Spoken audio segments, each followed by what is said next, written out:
Hey everybody, this is Alan Pierce. You asked me to tell you a story of my favorite meal and kind of what happened. So, a couple of years ago, I attended my cousin's wedding in Red Bank, New Jersey. It was a beautiful affair, and Red Bank is just a short boat ride away from Lower Manhattan, right on the Navesink River. Beautiful place.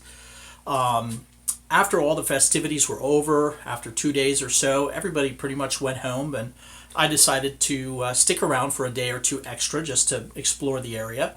And that evening, I went into town, into Red Bank, and found a beautiful looking Italian restaurant on the corner. Kind of upscale, a little kitschy in sort of a New Jersey kind of way, but very beautiful with a lovely looking menu.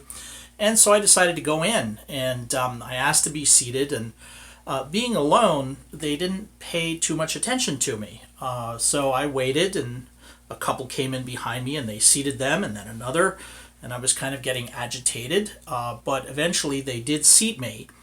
And so I sat down and I ordered a $10 glass of wine or something, and waiter came along and was beautifully turned out with cufflinks and quite well versed. And I was pleased with him, and I asked him, "What do you recommend on this menu?" And so he said chicken Milanese. He said, "It's beautiful, you have to eat it, it's lovely." So I said, "Great, I'll have that." And so they brought it out a couple of minutes later. I had my little glass of wine, and I tasted this preparation. I had never had a Milanese before.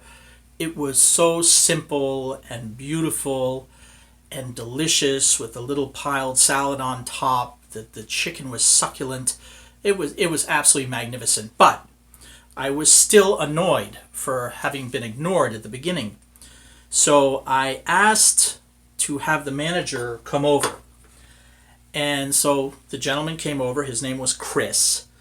And I said, "Chris," I wanted to play a little game with him because I was annoyed. I said, "Chris, this is just so spectacular," I said, "and your waiter is so well prepared, and this is so fantastic."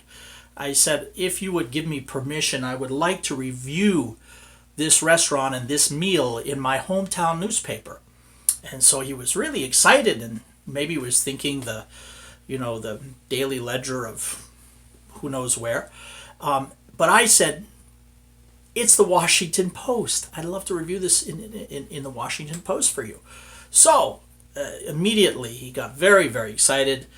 My $10 glass of wine was swept away. All the waiters and servers started coming over and paying attention to me and brought me a beautiful $20 or $30 glass of wine. And I continued to eat and have conversation with this gentleman. And I thought to myself, this is a good result, but can I push it a little bit further? So after dinner, they took away my beautiful Milanese, and he brought me a fantastic dessert. I assume it might have been something like a tiramisu or something like that.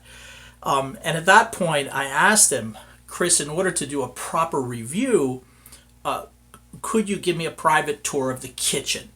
And so, "Oh, yes, I would love to give you a tour of the kitchen." So he takes me back there, and we go through all the stations and everything. And I ask him at one point, "Chris, whose recipes are these? Where did these come from?" And this man, who was not a small man, he said, "Mama, my mother taught me all of everything I know." So, and I believe him. I believe him. And it was just fantastic. That was the beginning of my love affair with Milanese. It's a wonderful, simple preparation that any of you can do at home in 15 minutes or less. I'm going to show you quickly how to do it here. I've obviously pre-prepared some of it. I have the chicken here on the plate. The chicken just basically is dipped in the egg sauce here, just a battered egg, and then you just drag it through some breadcrumbs, and then you get a nice hot pan going, okay? So we're going to get that pan going right here so that we can get a nice sear on the Milanese, okay? So in it goes. In the meantime, we're prepping the salad. The salad is so simple. It's just arugula, beautiful mozzarella, and fresh tomato. And I'm going to put a little bit of fresh salt here, just a little bit of fresh salt, a little bit of fresh pepper, okay, because that's important, that pepper, but it has to be fresh. Okay, and then we're going to get a squeeze of lemon in here. Okay, squeeze a lemon. Boom, boom, boom. Okay, now what you want to do is make sure that this very simple, we get a little bit of olive oil and balsamic, very light. Never overdo it. We want this to be just light as a feather. And I just clean my hands really well, and I find that the mixing with the hand, just literally mixing it with the hand, because we're going to physically pile this onto the chicken when the chicken is done. So that's your beautiful, simple arugula salad that ends up on top of this. Okay, let's go quickly to here. Our chicken is cooking here. Okay, our chicken is cooking. And what we're going to do is get that nice sear going. And if I can find a fork, what we're going to do is, now that it's seared on one side, we're going to sear on the other. We got a nice brown there.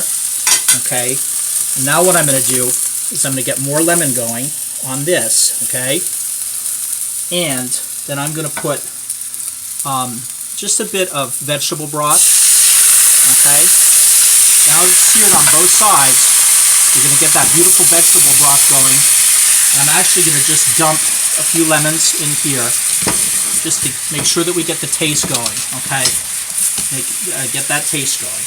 Okay, because of time, we're not going to cook this all the way through, but I'll just show you how it's presented on the plate. Okay, so once your milanese is cooked, okay, it just literally comes onto the plate, just like this. You're going to turn off your heat. You're going to get your lemon wedge here, so that if somebody needs it, they can do it. And then we're going to physically take with our hands and just pile on the salad. Pile on the salad. Just goes right on the side. Okay, just goes right on the side. It's a beautiful presentation, and this is more or less what it looks like. Very simple and very delicious, and I'm not sure I did it as well as Chris did in Red Bank, New Jersey, but it's pretty good. Thanks for listening.